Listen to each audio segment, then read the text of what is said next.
Hello guys, good morning all of you and welcome back to our channel again. Thumbnail देखे आप समझ गए होंगे कि आज हम बेसिकली 11th क्लास की फिज़िक्स को स्टार्ट कर रहे हैं और उसमें हम स्टार्ट करेंगे फिज़िकल वर्ल्ड एंड मेजरमेंट। देखिए गाइस, ये फिज़िकल वर्ल्ड एंड मेजरमेंट यानी भौतिक जगत और मापन, ये दो चैप्टर है आपके। फिज़िकल वर्ल्ड पहला चैप्टर है और मेजरमेंट एंड एरर दूसरा चैप्टर है। लेकिन यहाँ पे मैं दोनों चैप्टर को साथ में स्टार्ट करूँगा, अलग से नहीं पढ़ाऊँगा। फिज़िकल वर्ल्ड हम चैप्टर अलग से नहीं पढ़ेंगे, हम दोनों चैप्टर को साथ में पढ़ेंगे।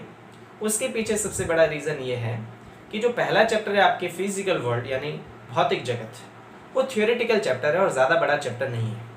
अगर मैं उस थ्योरी को पढ़ाने जाऊँ, अगर इसके साथ साथ नहीं पढ़ा के अलग से मैं थ्योरी पढ़ाऊँगा तो आप बोर हो जाओगे और उसके साथ ही फिर आपका इंटरेस्ट जो है ना वो बना नहीं रहेगा। तो हम क्या करते हैं, हम फिज़िकल वर्ल्ड और मेजरमेंट दोनों को साथ में पढ़ेंगे जिससे आपका इंटरेस्ट बना रहे। क्योंकि होल एंड सोल अगर इंटरेस्ट बना रहेगा तो आपको अच्छे से समझ में आएगा और समझ में आएगा तो दिमाग में ज़्यादा दिनों तक टिका रहेगा। क्योंकि जो हम अच्छे तरह से समझ सकते हैं वो लंबे समय तक दिमाग में बना रहता है। लेकिन इस सेशन को स्टार्ट करने से पहले गाइस मैं बता दूं कि जो कुछ वीडियो लेक्चर यहाँ पे डिलीवर होगा उस सभी का पीडीएफ कंटेंट यानी पीडीएफ फाइल आपको मेरे टेलीग्राम ग्रुप पे मिल जाएगी और टेलीग्राम ग्रुप का लिंक नीचे डिस्क्रिप्शन बॉक्स में दे रखा है, तो आप वहाँ से उसे ज्वाइन कर सकते हैं और अपना फेयर काम स्टार्ट कर सकते हैं पीडीएफ लिंक से। ठीक, यहाँ पर आपको वीडियो को पॉज करके या फिर स्क्रीनशॉट लेके लिखने की आवश्यकता नहीं है। जो कुछ मैं यहाँ पढ़ाऊँगा उस सभी का पीडीएफ आपको मेरे टेलीग्राम ग्रुप पे मिल जाएगा। उसके अलावा अगर किसी को भी पूरे सेशन के ड्यूरेशन में कुछ भी प्रॉब्लम, डाउट, क्वेश्चन या क्यूरी हो तो वो मुझे अपने टेलीग्राम ग्रुप पे भी भेज सकता है या फिर मेरे मेल एड्रेस पे भी भेज सकता है। मेल आईडी भी मेरे नीचे डिस्क्रिप्शन बॉक्स में दे रखी है, तो आप उसे चेक इन कर लीजिएगा। देखिए गाइस, आज का सेशन स्टार्ट करने से पहले हम मोटे मोटे तौर पे इंट्रोडक्शन पढ़ लेते हैं कि बेसिकली साइंस क्या होती है, फिज़िक्स क्या होती है, हम फिज़िक्स क्यों पढ़ते हैं, हमारे लाइफ में फ़िज़िक्स का क्या इम्पैक्ट है और क्या इम्पोर्टेंट रोल है, इन सभी के बारे में हम थोड़ी चर्चा करते हैं। तो सबसे पहले हम साइंस के बारे में डिस्कस करते हैं दैट व्हाट इज़ साइंस, कि साइंस क्या है या विज्ञान क्या है। देखिए, विज्ञान का मतलब है व्यवस्थित या विशेष ज्ञान, स्पेशल नॉलेज। अब ये स्पेशल नॉलेज किसके बारे में? Special knowledge about the nature, प्रकृति के बारे में विशेष जो ज्ञान होता है उसे हम साइंस कहते हैं। तो इसकी डेफिनेशन अगर हम देने जाए कि साइंस बेसिकली क्या है, तो साइंस होती है एक विशेष ज्ञान, किसका? प्रकृति का या प्राकृतिक घटनाओं का एक विशेष ज्ञान विज्ञान कहलाता है। या फिर हम ये कहें कि स्टडी ऑफ नेचर जो है, प्रकृति का अध्ययन या सिस्टमैटिक अध्ययन, क्रमबद्ध व्यवस्थित अध्ययन जो है उसे हम क्या कहते हैं? साइंस कहते हैं। ठीक, साइंस की बहुत सारी ब्रांचेज होती हैं, आप सभी को उसके बारे में पता भी होगा। उसमें से एक ब्रांच फिज़िक्स है। ठीक, अब फिज़िक्स बेसिकली क्या होती है? तो फिज़िक्स जो है उसका सीधा सीधा मतलब होता है नेचर यानी कि प्रकृति। तो हम ये कह सकते हैं कि फिज़िक्स बेसिकली प्रकृति का अध्ययन है या प्राकृतिक घटनाओं का अध्ययन है। सुबह उठने से लेके रात को सोने तक हम रोज़ाना हमारे डेली लाइफ में खूब सारी प्राकृतिक घटनाएं देखते हैं और उनसे घिरे हुए हैं। ठीक, केवल और केवल हम उनको नोटिस नहीं करते, हम ये जानने का प्रयत्न नहीं करते हैं कि ये घटना क्यों हो रही है, इसके पीछे क्या कारण हो सकते हैं। हम केवल उन घटनाओं को देखते हैं। जब हम छोटे होते हैं तब हमारे दिमाग में क्यूरियोसिटी थोड़ी ज़्यादा होती है, हम चीज़ों को देखते हैं और सवाल करते हैं। लेकिन जैसे जैसे बड़े होते जाते हैं वैसे वैसे हमारी क्यूरियोसिटी जो है, हमारी जिज्ञासा कम होती जाती है, हम पूछना बंद कर देते हैं। छोटे बच्चे को अगर देखें तो वो हर एक चीज़ के बारे में पूछता है, ये क्या है, कैसे होता है, क्यों होता है, कहाँ से होता है। लेकिन जैसे जैसे वो ग्रो करता है, बड़ा होता है, वैसे वैसे उसकी क्यूरियोसिटी जो है, जिज्ञासा है, वो धीरे धीरे कम होती जाती है। तो हमारे आसपास हम बहुत सारी प्राकृतिक घटनाएं देखते हैं, रोजाना देखते हैं, लेकिन उन्हें नोटिस नहीं करते। उन सभी प्राकृतिक घटनाओं की स्पेशल स्टडी या हम कहें अरेंज्ड स्टडी, सिस्टमैटिक स्टडी, व्यवस्थित अध्ययन ही साइंस है, उसे हम फिज़िक्स कहते हैं। प्राकृतिक घटनाओं का व्यवस्थित अध्ययन फिज़िक्स कहलाता है।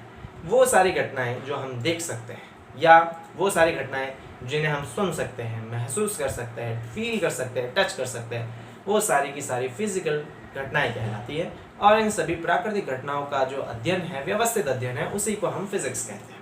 अब प्राकृतिक घटनाएं बहुत सारी हो सकती है गाइस। अभी के टाइम की बात करें तो बारिश का जो सीजन है, तो बारिश के सीजन में हमें इंद्रधनुष दिखाई देता है, अक्सर दिखाई देता है, जिसमें 7 अलग अलग रंग दिखाई देते हैं। ये 7 अलग अलग रंग दिखाई देना भी एक प्राकृतिक घटना है और इसका व्यवस्थित अध्ययन फिजिक्स है। बारिश का होना भी एक प्राकृतिक घटना है। बारिश क्यों होती है, किन कारणों से होती है, इसका पता लगाना, इसके बारे में जानना, इसके बारे में स्टडी करना भी फिजिक्स है। पानी का गर्म होना, उबलना, भाप में बदलना, ये भी फिजिक्स है। हम देखते हैं सूर्य ग्रहण होता है, चंद्र ग्रहण होता है, ये भी प्राकृतिक घटना है, इनका अध्ययन भी फिजिक्स है। ऊपर जब पंखा चलता है तो ये पंखे का चलना भी फिजिक्स है। आप मुझे देख रहे हो, सुन रहे हो, ये भी फिजिक्स है। तो ऑलमोस्ट हमारे लाइफ में हर एक घटना जो है उसके पीछे कोई ना कोई पर्टिकुलर कारण होता है, वो एक प्राकृतिक घटना होती है और उन्हीं सारी प्राकृतिक घटनाओं का अध्ययन जो है उसे हम फिजिक्स कहते हैं। तो basically physics study of nature है। Physics is basically the study of nature. तो अगर हम डेफिनेशन देना चाहें सिंपल शब्दों में, that what is science, science क्या है, तो science is basically to know something. किसी चीज को जानना जो है वो हम साइंस कहते हैं उसे, टू नो समथिंग, किसी के बारे में जानना साइंस कहलाता है। या हम ये कह सकते हैं that systematic study, systematic study, systematic study, व्यवस्थित अध्ययन जो है उसे हम साइंस कहते हैं। साइंस की बहुत सारी ब्रांचेस होती है, जैसा हम डिस्कस कर चुके हैं। उसमें से एक ब्रांच होती है फिजिक्स। देखिए गाइस, फिजिक्स जो है वो बहुत बढ़िया सब्जेक्ट है और बहुत इजी सब्जेक्ट है। ऐसा कंसिडर है, भ्रांति फैलाई हुई है कि फिजिक्स बड़ी टफ सब्जेक्ट है, ये है वो, ऐसा कुछ नहीं। फिजिक्स बहुत बढ़िया सब्जेक्ट है और बहुत इजी सब्जेक्ट है। इससे बढ़िया सब्जेक्ट शायद और कुछ नहीं हो सकती और वो आपको धीरे धीरे पता भी चल जाएगा। बड़ी इजी सब्जेक्ट है फिजिक्स। जैसा कि मैंने बताया क्या होती है, physics is basically the study of nature, study of nature and natural events, and natural events. प्रकृति या प्राकृतिक घटनाओं का जो अध्ययन है, प्रकृति का अध्ययन या प्राकृतिक घटनाओं का जो अध्ययन है उसे हम फिजिक्स कहते हैं। क्लियर? तो और प्राकृतिक घटनाएं बहुत तरह की हो सकती है। इसकी एग्जांपल मैंने आपको बता दिए, जैसे रेन होना, बरसात होना, वो एक प्राकृतिक घटना है। ठीक है, raining is a natural event. जो हमें इंद्रधनुष दिखाई देता है यानी रेनबो जो दिखाई देता है हमें, वो दिखना भी एक नेचुरल इवेंट है। Boiling of water natural event है। ठीक है, बॉइलिंग ऑफ वाटर। या फिर हम सोलर इक्लिप्स या लूनर इक्लिप्स की बात करें, सूर्य ग्रहण और चंद्र ग्रहण, वो भी एक प्राकृतिक घटना है। तो हमारा दैनिक जीवन इन प्राकृतिक घटनाओं से घिरा हुआ है। इन्हीं सभी प्राकृतिक घटनाओं का सिस्टमैटिक स्टडी जो है, उनका अध्ययन, वो फिजिक्स कहलाता है। ठीक है, अब फिजिक्स जो है उसकी बेसिकली तो बहुत सारे प्रकार होते हैं, लेकिन मोटे मोटे तौर पे फिजिक्स को 2 भागों में बांटा गया है। उन दोनों के अपन बारे में चर्चा कर लेते हैं कि फिजिक्स के मेनली 2 पोर्शन क्या क्या है। देखिए गाइस, फिजिक्स के 2 जो मेन पोर्शन हैं, उसमें पहला पार्ट है क्लासिकल फिजिक्स। ठीक है, फिजिक्स के 2 पार्ट हैं, एक है क्लासिकल फिजिक्स और एक है मॉडर्न फिजिक्स।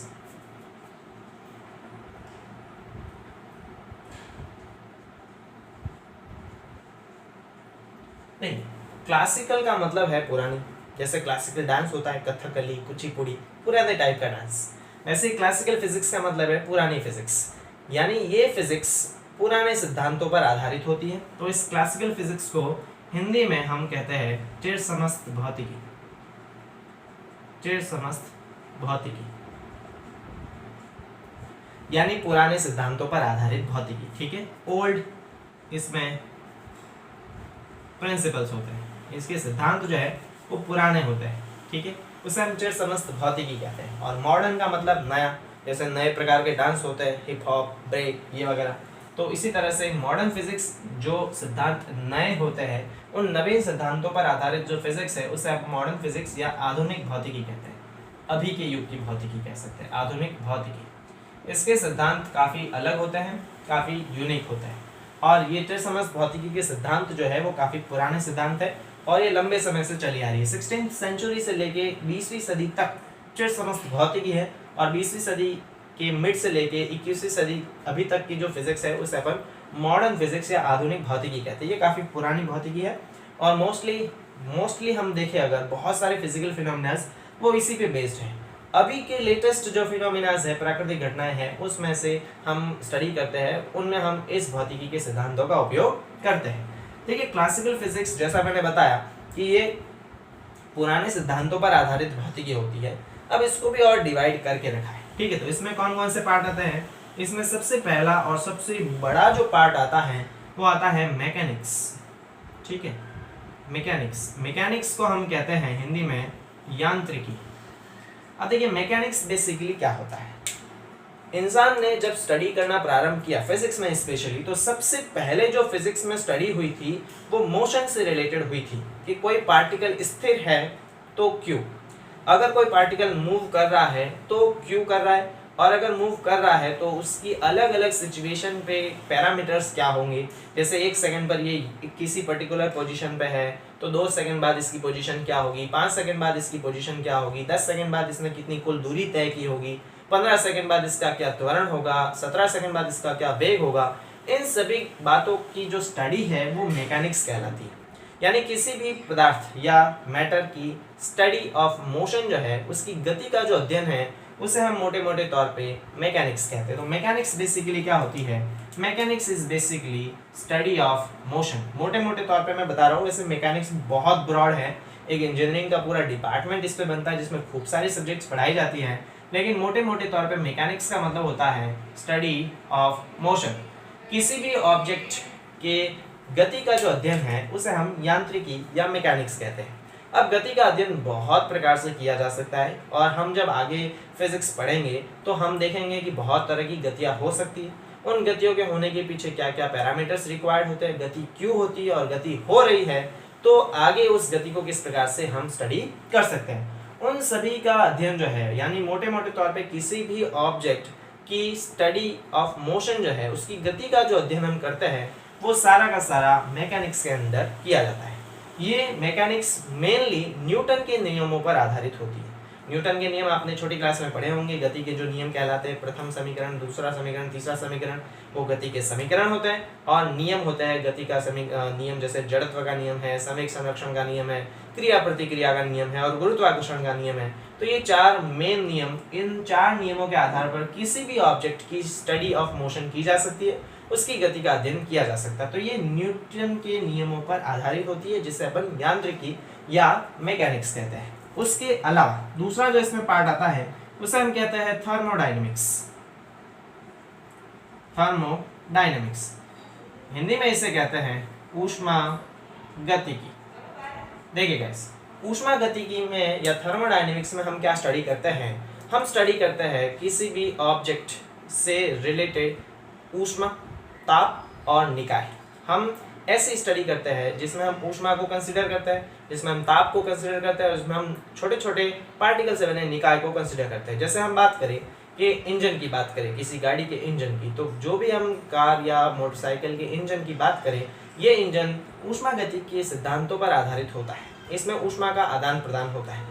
पानी को गर्म करते हैं तो हम क्या देखते हैं कि जैसे जैसे हम उसको ऊष्मा प्रदान करते हैं, उसके टेम्परेचर में इंक्रीमेंट होता है, और अगर उसको फ्रिज में रख दिया जाए तो उसके टेम्परेचर में डिक्रीमेंट होता है। तो ऊष्मा का आदान प्रदान, ताप में वृद्धि या कमी, ये सारी स्टडी जो की जाती है ये हम थर्मोडायनेमिक्स में करते हैं, और इसके पर्टिकुलर कुछ लॉज होते हैं। इन लॉज के आधार पर खूब सारे फिजिकल फिनोमिनाज होते हैं जो हम अपने 11th क्लास की फिजिक्स में आगे वाले चैप्टर्स में पढ़ेंगे।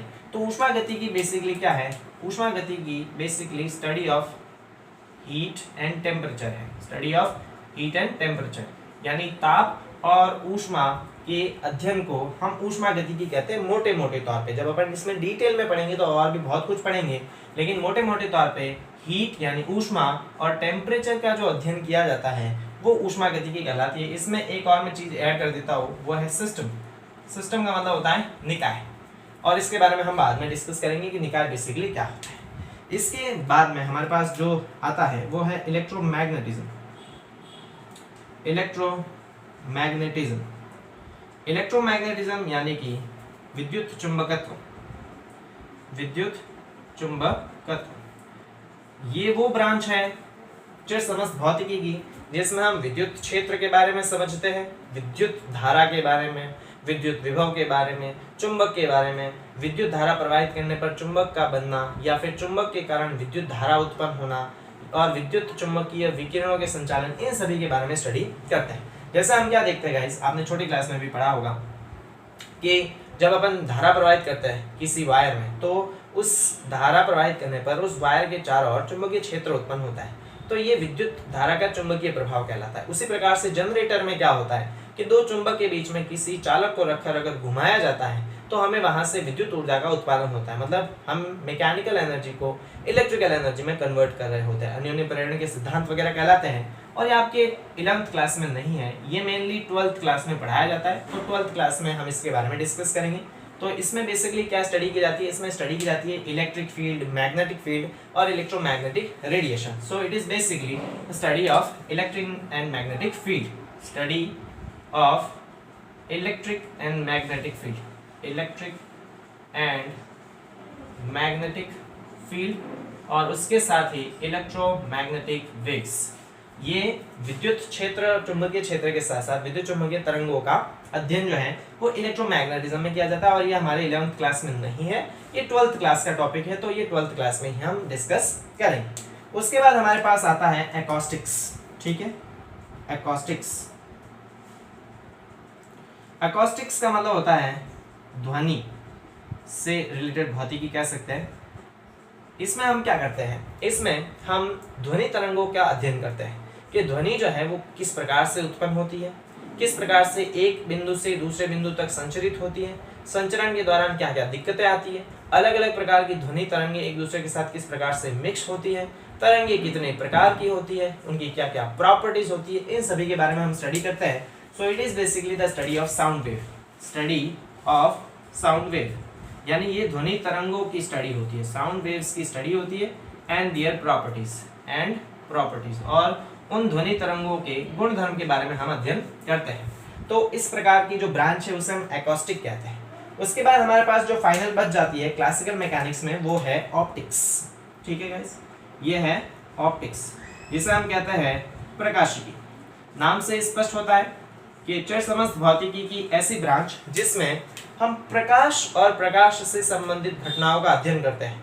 प्रकाश से संबंधित बहुत सारी घटनाएं हैं, जैसे 10th क्लास में आपके चैप्टर भी था प्रकाशिकी, उसमें प्रकाश का परावर्तन होता है, अपवर्तन होता है, पूर्ण आंतरिक परावर्तन होता है और उसके कुछ नियम होते हैं। तो प्रकाश और प्रकाश से संबंधित जो कुछ घटनाएं हैं, उनके नियम हैं, उन सभी की जो स्टडी की जाती है उसे हम ऑप्टिक्स कहते हैं। और ये भी आपके 12th क्लास में नहीं है, सॉरी 11th क्लास में नहीं है, ये भी आपके 12th क्लास का टॉपिक है। और इसमें हम क्या स्टडी करते हैं, it is basically the study of light, study of light, प्रकाश का अध्ययन है एंड दियर इवेंट्स, और प्रकाशिक घटनाओं का अध्ययन किया जाता है, उसे हम क्या कहते हैं, उसे हम कहते हैं ऑप्टिक्स। तो मोटे मोटे तौर पे क्लासिकल मैकेनिक्स जो है, क्लासिकल फिजिक्स, वो इतने सारे पोर्शन में डिवाइड होती है। मैकेनिक्स होती है स्टडी ऑफ मोशन, थर्मोडायनेमिक्स है study of heat and temperature, electromagnetism is the study of electric and magnetic field. उसके बाद एकॉस्टिक जो है वो है study of sound waves and their properties, और ऑप्टिक्स जो है वो स्टडी ऑफ लाइट और लाइट से रिलेटेड कुछ फिनोमिनास होते हैं। तो ये हमने किसके बारे में डिस्कस किया, ये हमने केवल क्लासिकल मैकेनिक्स के बारे में डिस्कस किया। अब हम देख लेते हैं मॉडर्न फिजिक्स में क्या क्या ब्रांच आती है, तो उसके बारे में हम देख लेते हैं गाइस मॉडर्न फिजिक्स क्या है। इस पूरे को रफ कर देता हूँ, मॉडर्न फिजिक्स के बारे में डिस्कस करता हूँ। चलिए, ये केवल इंट्रोडक्शन पोर्शन है, हम आगे वाले वीडियो लेक्चर में इस चैप्टर को स्टार्ट करेंगे। हालांकि ये चैप्टर के अंदर ही है, तो हम आगे वाले लेक्चर में इससे आगे डिस्कस करेंगे। हम बात कर लेते हैं मॉडर्न फिजिक्स यानी आधुनिक भौतिकी। तो देखिए, आधुनिक भौतिकी जो है उसके सिद्धांत काफी नए हैं। मैंने बताया कि जड़ समस्त भौतिकी जो है उसके सिद्धांत पुराने हैं और ये 16th सेंचुरी से लेकर 20th सेंचुरी के मिड तक डेवलप हुई थी। उसके बाद कुछ नए सिद्धांत और दिए गए और उन नए सिद्धांतों के आधार पर इस मॉडर्न फिजिक्स की कुछ ब्रांचेस बनी। तो इसमें क्या क्या ब्रांच आती है, इसमें सबसे पहले जो आता है वो है रिलेटिविटी। ठीक है, रिलेटिविटी यानी कि आपेक्षिकता या सापेक्षिकता का सिद्धांत कह सकते हैं, सापेक्षिकता। देखिए गाइस, सापेक्षिकता बेसिकली क्या, हम ये जानते हैं कि अगर मैं आपसे कहूँ कि कोई व्यक्ति विशेष 50 किलोमीटर प्रति घंटे की स्पीड से बाइक लेके जा रहा है, तो ये 50 किलोमीटर प्रति घंटे से मेरा क्या मतलब है, मेरा ये मतलब है कि वो जिस बिंदु से शुरू करेगा उससे 1 घंटे बाद वो 50 किलोमीटर दूरी पर पहुंचेगा। 50 किलोमीटर प्रति घंटा मतलब 1 घंटे में वो 50 किलोमीटर दूर जाएगा जिस बिंदु से शुरू करेगा उस बिंदु से।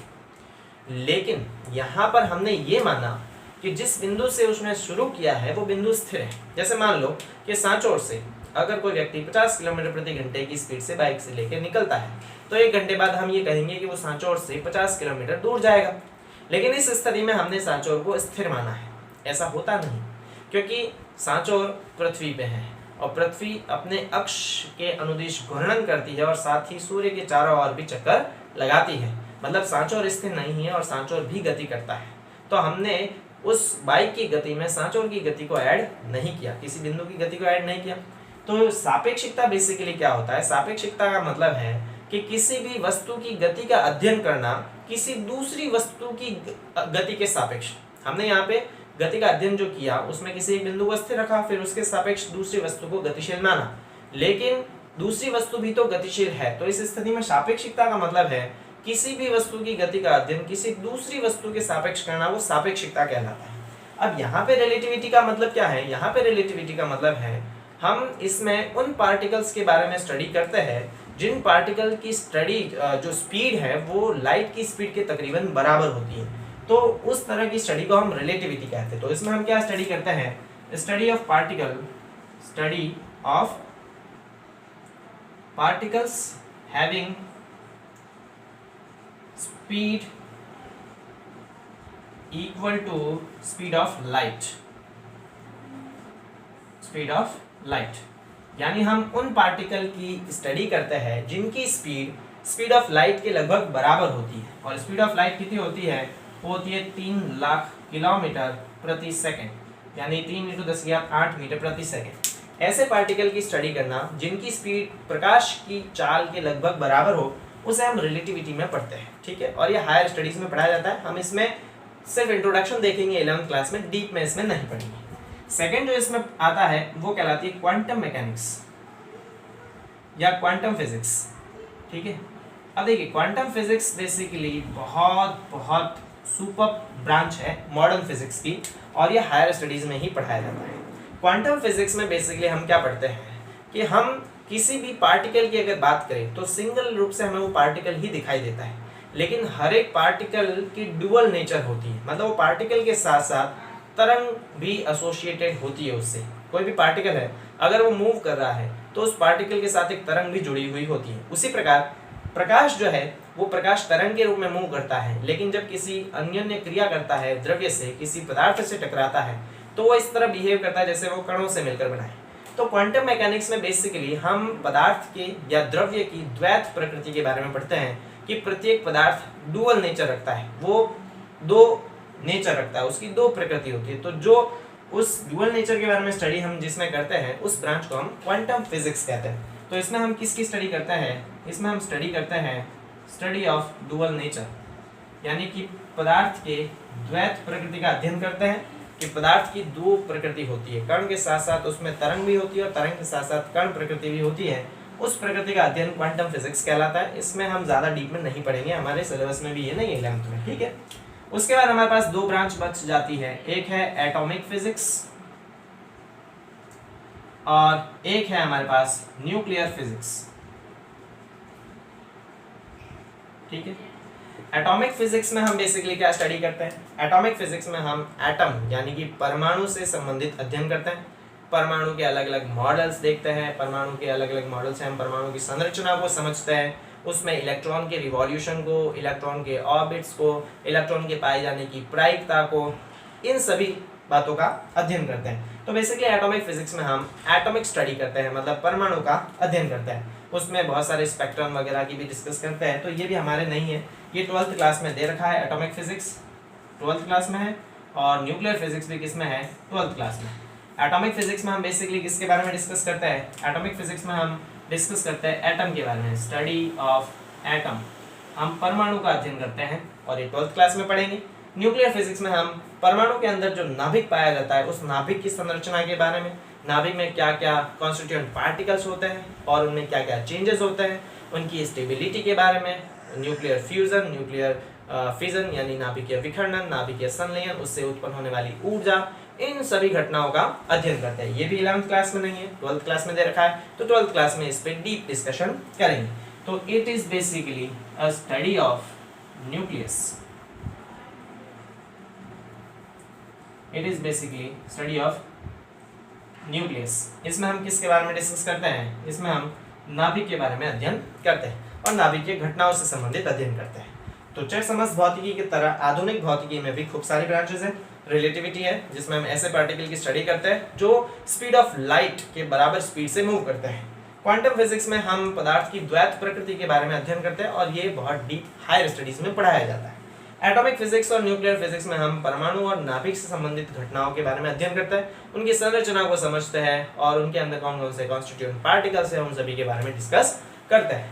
तो बेसिकली फिजिक्स के दो यहाँ पे ब्रांचेस हमने डिस्कस किए। आज के लेक्चर में इतना ही, इससे आगे हम डिस्कस करेंगे हमारे अगले वीडियो लेक्चर में। तो मिलते हैं गाइस अगले वीडियो लेक्चर में। Thank you so much.